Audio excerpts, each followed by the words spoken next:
Kembali lagi di Armul TV Bengkulu. Hari ini kita kedatangan tamu, salah satu penggiat pemilu yang tak lain adalah Kak Ari Elka Putra, yang salah satu pemuda Bengkulu yang sering menuliskan tulisan-tulisannya di beberapa media. Kemudian juga sering berdiskusi tentang pemilu. Nah, hari ini kita bakalan diskusi juga sama Kak Ari ini tentang pemilu 2020 yang akan diselenggarakan di Provinsi Bengkulu. Namun sebelum kita membahas lebih lanjut tentang pemilu 2020, kita akan flashback sedikit terkait pemilu 2019. Oke, sebelumnya kita sapa dulu Kak Ari. Halo Kak Ari. Halo, Sehat hari ini? alhamdulillah sehat. Oke. Kak Hari, kita boleh sedikit sharing bahwa di 2019 kita juga melakukan pemilihan umum, tepatnya legislatif ya. Di sana tak sedikit juga ya, di dalam pemilu 2019 itu terdapat kekacauan atau tidak, sedikit pro dan kontra. Nah, boleh nih kita evaluasi sedikit di 2019, pelaksanaan pemilu itu gimana nih dari mata Kak Ari sendiri? Baiklah, terima kasih. Menarik apa yang disampaikan tadi.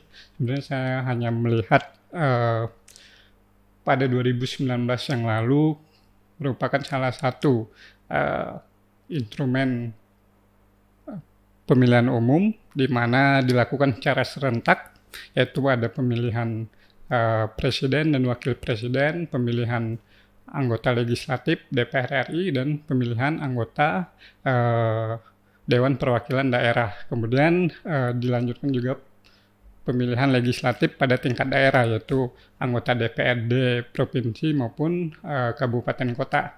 Nah, pada pegelaran pemilu 2019 yang lalu, khususnya tingkat nasional, pada pemilu Pilpres dan pemilu legislatif, saya sebenarnya melihat satu fenomena yang cukup menarik, atau melihat fenomena yang ramai terjadi pada pegelaran pemilu 2019 yang lalu, seperti adanya masifnya pemberitaan bohong atau hoax, di mana pemberitaan berita hoax ini sungguh bisa dia terjadi pada peserta pemilu dan juga bisa terjadi pada penyelenggara pemilu.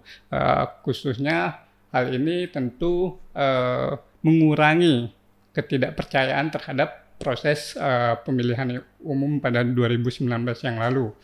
Oke, sedikit menyinggung dari perkataan dari Kak Hari, bahwa memang tak sedikit pula ditemukan berita-berita bohong yang itu merusak marwah dari pemilu itu sendiri ya Kak.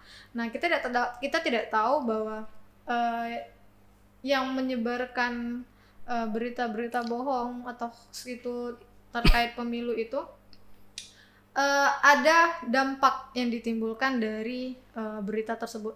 Salah satunya tadi ketidakkepercayaan terhadap pemilu, dan itu sering juga kita temuin di lapangan bahwa itu terjadi di masyarakat, karena mereka cepat sekali ya terpengaruh dari berita-berita bohong itu. Nah, berkaca dari tahun 2019 dengan ada hal-hal seperti itu, di 2020 kita dihadapkan lagi untuk pemilu, yaitu tepatnya pilkada ya, pemilihan kepala daerah.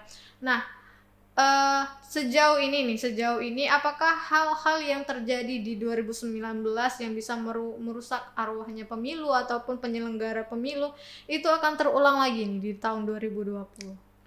Bisa jadi terulang kembali. Namun dalam kontestasinya, karena pada pemilu 2019 lalu merupakan tingkat nasional hingga dan di DPR juga di tingkat daerah, namun pada pegelaran pemilu atau pilkada 2020 ini hanya mencakup pada wilayah-wilayah tertentu. Namun kalau untuk kategori penyebaran berita hoax sendiri merupakan bagian dari eh, proses-proses negatif terhadap eh, proses pemilihan umum atau pilkada. Bisa jadi peluang adanya penyebaran berita bohong atau hoax itu sangat kecil karena hanya mencakup pemilihan kali ini hanya mencakup ke daerah-daerah seperti pemilihan gubernur untuk provinsi dan pemilihan bupati atau wali kota kan untuk tingkat di bawahnya. Oke, biasanya nih Kak, untuk berita-berita seperti itu ada orang yang diuntungkan dari perbuatan yang tidak bertanggung jawab itu. Nah, salah satunya mungkin bisa mendompleng kepopularitasan para calon kandidat. Nah, dalam artian berita bohong atau hoax itu bisa menimbulkan efek yang cukup luar biasa juga ya Kak dalam pemilu ini nantinya. Ya, tentu apabila berita yang disebarkan tersebut kemudian dalam artian ditelan mentah-mentah oleh penerima berita tersebut. Artinya kita kan tidak tahu bahwa berita yang telah disebarkan itu informasi resminya dari mana. Namun apabila dihadapkan atau masyarakat awam dihadapkan pada proses-proses berita-berita yang tidak bertanggung jawab, tentu mempengaruhi pemikiran dari masyarakat itu sendiri. Namun untuk masyarakat yang sedikit mengerti atau sedikit paham, tentu hal tersebut tidak harus ditanggapi dan tentu berpengaruh terhadap calon atau peserta pemilihan umum, bisa terhadap penyelenggara pemilihan umum itu sendiri. Seperti kalau contoh pada pemilu 2019 yang lalu misalnya terdapat beberapa konten berita bohong yang disebarkan. Misal ada kertas suara yang telah tercoblos atau ada yang mengatakan kemudian Arief Budiman ya, ketua KPU yang lalu merupakan saudara dari aktivis Suhogi. Padahal benar memang Arief Budiman saudara kandung dari Suhogi, tapi bukan Arief Budiman yang menjadi ketua KPU sekarang. Atau banyak contoh berita-berita bohong lainnya. Dan ada beberapa survei khususnya dari Mapindo kalau tidak salah merilis setiap pegelaran pemilihan umum terjadi peningkatan berita bohong yang bertemakan politik. Artinya karena proses-proses bersinggungan dengan proses politik dengan akan dilakukannya pemilihan umum, maka penyebaran berita bohong menjadi sangat masif gitu. Berarti berita bohong ini memang sengaja dirancang kemudian didesain untuk mempengaruhi atau memprovokasi orang-orang yang tidak paham atau tidak terlalu mengerti ya kan persoalan pemilu. Dan ini menjadi PR yang sangat penting juga berarti untuk penyelenggaraan pemilu di tahun selanjutnya ya. Ya, tentu menjadi pekerjaan yang atau menjadi isu yang krusial juga terutama untuk ditanggapi baik itu oleh penyelenggara pemilu, peserta maupun aparat penegak hukum itu sendiri. Bagaimana menanggapi penyebaran dari berita bohong yang sangat masif terjadi dalam kalau periode sebelumnya dalam pemilu 2019. Kalau ada beberapa instrumen kebijakan yang sudah diambil oleh penyelenggara pemilu ataupun oleh pemerintah maupun aparat penegak hukum, tentu harus dievaluasi kembali agar penyelenggaraan pemilu terbebas dari pengaruh-pengaruh masifnya penyebaran berita bohong yang tidak bertanggung jawab. Memang berita-berita tentang politik, kemudian berita-berita tentang pemilu itu memang peminatnya sangat banyak gitu loh. Dan juga yang mengkonsumsinya semua kalangan gitu kan Kak. Tapi terlepas dari pemberitaan-pemberitaan tersebut, ada orang-orang yang bertugas yang mensukseskan pemilu itu. Salah satunya ya tim penyelenggara. Nah, tim dari penyelenggara ini kan juga mempunyai strategi khusus kan untuk mensukseskan pemilu di 2019. Nah, kita mau tahu di 2019 kemarin apakah pihak penyelenggara sudah melakukan konsep atau pemilu itu sudah sesuai dengan yang dikehendaki masyarakat, atau memang ada sesuatu yang sedikit dievaluasi juga, karena kalau kita lihat kemarin itu juga ada beberapa sengketa setelah pemilu, kemudian juga ada beberapa kesalahan terhadap berkas atau administrasi yang perlu yang cukup harus dievaluasi juga gitu ya. Tentu terhadap penyelenggaraan pemilu karena menyangkut berbagai tahapan, tentu pada proses pemilu 2019 lalu menjadi pembelajaran bagi beberapa pihak untuk mengevaluasi kekurangan-kekurangan yang terjadi pada pemilu, baik itu kekurangan dalam tahapan atau dalam penyelenggaraan pemilihan umum. Kalau untuk kasusnya sendiri nih Kak, di dalam penyelenggaraan pemilu di 2019, evaluasi apa yang bisa dilakukan atau bisa diperbaiki di pemilu 2020 selanjutnya ini?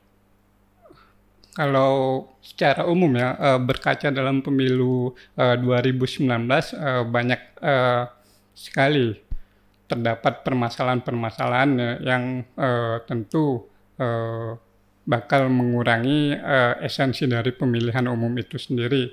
Namun beberapa catatan dalam pemilu 2019, pertama selain berita bohong tadi, tentu proses keserentakan pemilu 2019 itu sendiri yang dalam satu sisi menurut beberapa kalangan itu tentu mempunyai nilai positif dan dari pihak lain tentu mempunyai nilai negatif. Bagaimana kemudian penyelenggaraan pemilihan umum secara serentak ini dalam praktik di lapangan menguras tenaga dari panitia pemilihan pada tingkat TPS. Seperti banyak beberapa catatan lah, banyak panitia yang meninggal dunia misalnya, karena kemudian banyak juga misal kebingungan masyarakat ini, banyaknya kotak suara misalnya, ini untuk pemilihan presiden, ini untuk pemilihan legislatif, ini untuk pemilihan DPR, DPD, kemudian untuk pemilihan DPR provinsi maupun kabupaten atau kota. Belum lagi misal dalam dalam produk-produk hukum itu sendiri, memang pada 2017 yang lalu pemerintah sudah mengeluarkan aturan mengenai kepemiluan, yaitu Undang-Undang 7/2017. Namun pada melihat beberapa catatan penyelenggaraan pemilu 2019, pada tahun ini nampaknya Undang-Undang Pemilu akan kembali direvisi. Kalau untuk di tahun 2020 ini, kan saat ini kan lagi masa-masa pandemi COVID-19 yang awalnya dijadwalkan September 2020, kemudian mundur karena COVID, laju di Desember 2020. Nah, menurut Kak Aris sendiri nih, pengunduran ini sudah menjadi salah satu langkah yang tepat, atau ini terlalu dipaksakan jika pemilu 2020 ini tetap dilaksanakan? Mengingat Indonesia sendiri untuk tingkat kasus positif ataupun kasus COVID-19 saat ini kan semakin hari semakin meningkat nih. Nah, betul tadi. dia sangat tepat apabila pemerintah sampai saat ini mampu mengatasi persoalan atau penyebaran dari virus COVID-19 ini. Namun apabila memang pada Desember 2019 ini 20 ya. Desember 2020 itu penyebaran virus COVID ini sudah terhenti, maka ini merupakan langkah yang sangat tepat karena pemerintah sudah mengkalkulasikan bahwa penyebaran virus COVID-19 ini akan berakhir misalnya sebelum pelaksanaan pemilihan kepala daerah di 2020. Namun tentu melihat perkembangannya hitungan Desember 2020 ini kan dalam hitungan bulan, dan sekarang saja di bulan Juni ya, penyebaran virus di beberapa daerah bahkan belum mengalami penurunan, ada yang mengalami peningkatan. Namun apabila ini kemudian dipaksakan mau tidak mau, cost terhadap dari sisi cost terhadap penyelenggaraan pemilihan umum pemilihan kepala daerah di Desember 2020 akan meningkat, mengingat instrumen penyelenggaraan Pilkada 2020 harus sesuai dengan protokol kesehatan. Artinya harus didahulukan proses protokol kesehatan ini baru bersinggungan dengan proses pemilihan kepala daerah. Artinya keselamatan warga terhadap penyebaran virus COVID-19 ini harus didahulukan. Berarti untuk keputusan pemilu di 2020 ini sangat tepat diambil jika kita melihat virus COVID-19 ini sudah mulai menurun gitu ya Kak. Tapi kalau kasus ini terus meningkat, sebaiknya diundur lagi ya. Di tahun 2021 berarti dulu. Karena kita kan tidak tahu nih, tapi memang ada peneliti yang sedikit menargetkan bahwa virus ini akan habis di bulan sekian atau tepatnya sebelum pemilu 2020. Nah, kalau misalnya pemilu 2020 tidak jadi dilaksanakan di Desember 2020, berarti terjadinya kekosongan kepala daerah bakalan terjadi nih Kak?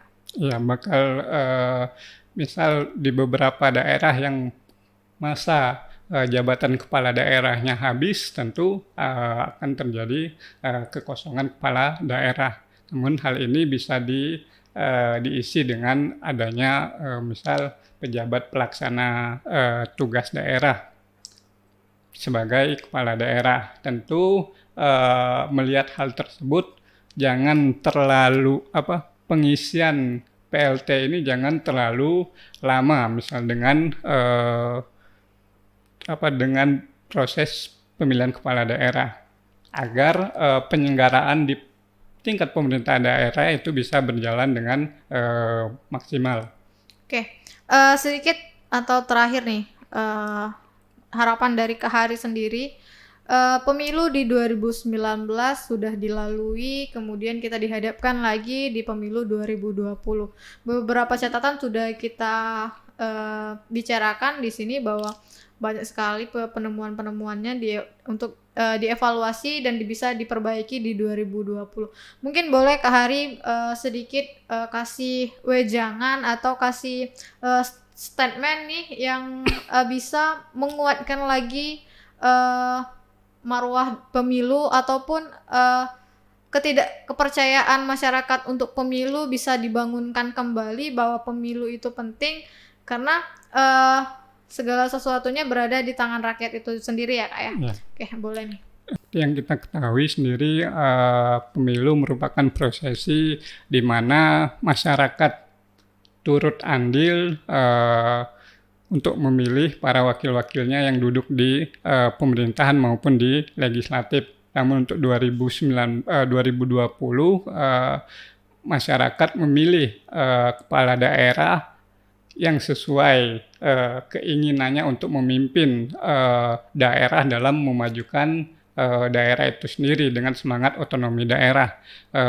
Namun tentu karena sasaran ini adalah masyarakat penyelenggara atau yang berpesta adalah masyarakat, maka para penyelenggara itu hanya menyiapkan panggung yang tentu panggung yang disiapkan itu harus kokoh, harus kokoh dan mampu menampung dari aspirasi masyarakat itu sendiri agar suara-suara yang mereka ikut sertakan di bilik suara tersebut tersalurkan dengan baik, mengingat pada saat ini pelaksanaan pemilihan umum di pemilihan kepala daerah di Desember 2020 berbarengan dengan pandemi COVID-19 yang sampai saat ini belum tahu kapan berakhir. Tentu pelaksanaan atau penyelenggaraan pemilihan kepala daerah harus sesuai dengan protokol kesehatan, karena pada prinsipnya pemerintah harus menjamin bahwasanya keselamatan masyarakat adalah hukum yang tertinggi. Tentu dalam sisi tersebut harus dilihat kepentingan masyarakat luas. Jangan hanya dilihat dari segi bahwa akan terjadi kekosongan kepemimpinan, namun dilihat bahwasanya masyarakat harus diberi ruang menyalurkan aspirasi dan diberi ruang juga untuk dilindungi dari penyebaran virus COVID-19 ini. Oke, sebelum aku tutup, Kak Ari ini juga salah satu penulis ya? Salah satu penulis yang jurnalnya dijadikan jurnal atau tulisannya dijadikan jurnal oleh KPU RI atau gimana? Kemarin pada 2019 yang lalu ada kegiatan di KPU RI tentang beberapa tema lah. KPU RI menentukan beberapa tema, kemudian kami ikut serta dalam istilahnya itu konferensi tata kelola pemilu oleh KPU RI gitu. Dengan catatan harus mengirimkan tulisan harus mengirimkan tulisan dalam bentuk jurnal. Untuk itu pada kegiatan tersebut kami mengangkat tema tadi, yaitu tentang berita bohong, sebuah evaluasi dalam penyelenggaraan pemilu di 2019 yang lalu. Oke, terima kasih untuk Kak Hari yang sudah bersedia hadir di studio Ermol TV Bengkulu. Kita masih akan terus diskusi sepanjang pemilu 2020